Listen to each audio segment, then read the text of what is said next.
Pensa no maior réptil do mundo. Ele não é conhecido por ter muito fôlego, né? Mesmo assim, ele consegue cruzar oceanos inteiros em jornadas que são, nossa, épicas. Como que um animal com energia tão limitada consegue uma proeza dessas? Pois é, hoje a gente vai desvendar o segredo dos crocodilos viajantes. Vamos começar com este número, 590 quilômetros. E o tempo? Apenas 25 dias. Essa foi a distância que um único crocodilo percorreu em mar aberto. Para se ter uma ideia, isso é mais longe que a distância entre São Paulo e Curitiba. É um feito impressionante que, claro, já levanta uma grande questão. E o nosso protagonista é esse aqui, o crocodilo de água salgada, um predador de topo que domina rios e estuários por um território gigantesco, espalhado por milhares de ilhas lá no Sudeste Asiático e na Austrália. E aqui está o grande enigma. Crocodilos não são maratonistas aquáticos. A capacidade aeróbica deles é bem limitada, sabe? Feita para explosões curtas de energia e não para ficar atravessando o oceano. Então, como é que eles conseguem manter um território tão vasto, que é todo conectado pelo mar? Ok, vamos mergulhar no primeiro ponto, o enigma reptiliano. O que a gente tem aqui é um verdadeiro mistério biológico. De um lado, a gente tem o animal.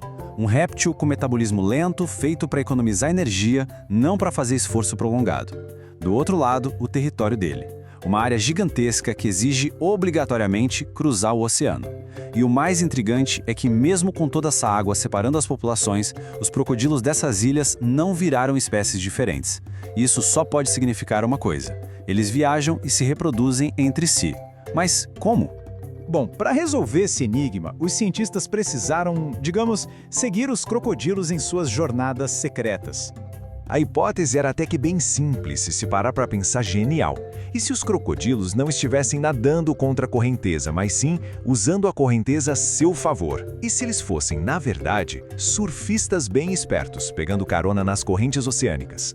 Para testar essa ideia, a equipe de pesquisa usou uma abordagem dupla. Dentro dos rios, eles usaram transmissores acústicos em 27 crocodilos, o que permitiu um monitoramento bem de perto, super detalhado. Já para as grandes viagens em mar aberto, a tecnologia foi outra: transmissores de satélite, para conseguir a localização em uma escala muito maior. Duas ferramentas diferentes para dois ambientes bem diferentes. As primeiras pistas importantes vieram do ambiente do rio, onde o fluxo da água é muito mais previsível, né? E a primeira grande descoberta foi conclusiva. Nas viagens longas dentro do rio, mais de 96% do movimento dos crocodilos acontecia com a maré a favor. Ou seja, eles quase nunca lutavam contra a corrente. Isso nos leva a uma pergunta bem lógica.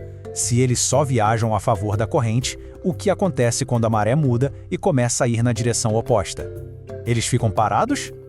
A resposta revela uma inteligência notável. Eles não desperdiçavam energia. Em vez disso, usavam duas estratégias. Ou simplesmente saíam da água e descansavam na margem, ou então mergulhavam e ficavam parados lá no fundo do rio, deixando a correnteza passar por cima deles. Era como se eles apertassem um botão de pausa na viagem. Então vem a pergunta de $1 milhão. Será que essa mesma tática de economizar energia funcionaria também nas gigantescas e imprevisíveis autoestradas do oceano?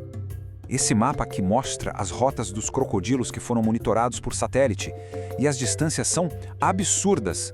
Um deles viajou 411 quilômetros e aquele outro, os incríveis 590. Fica muito claro que isso não é um desvio acidental, são jornadas épicas e com um destino certo. E a análise do movimento deles revelou exatamente o mesmo padrão visto nos rios. Eles não eram passageiros passivos, à deriva. Eram viajantes ativos, que calculavam o tempo da viagem. Quando as correntes do oceano não ajudavam, eles paravam. Provavelmente ficavam esperando perto da costa. E quando as correntes viravam a favor, aí sim eles voltavam para a autoestrada e continuavam o percurso. E agora, a prova definitiva, o checkmate. Ao comparar a direção da viagem dos crocodilos com a direção das correntes oceânicas, os cientistas acharam uma correlação de 92%.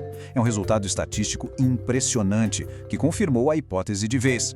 Os crocodilos não estavam apenas nadando no oceano, eles estavam surfando. E pronto, mistério resolvido.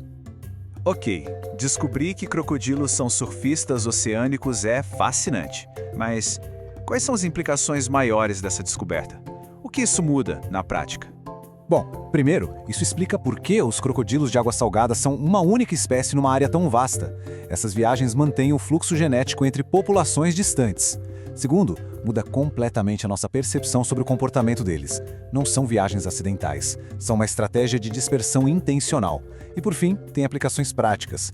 Tentar manejar um crocodilo problemático simplesmente mudando ele de lugar não vai funcionar se ele puder pegar uma corrente de volta para casa. Como os próprios pesquisadores concluíram, essas viagens marítimas não são acidentes de percurso. Elas são, na verdade, a chave para o sucesso dessa espécie numa escala tão grande. É uma mudança fundamental na forma como a gente entende esses animais incríveis. E isso tudo nos deixa com uma reflexão final. Os crocodilos, que muitas vezes são vistos como relíquias pré-históricas, puramente instintivas, na verdade mostram um comportamento super complexo e eficiente de navegação. Isso levanta uma questão intrigante.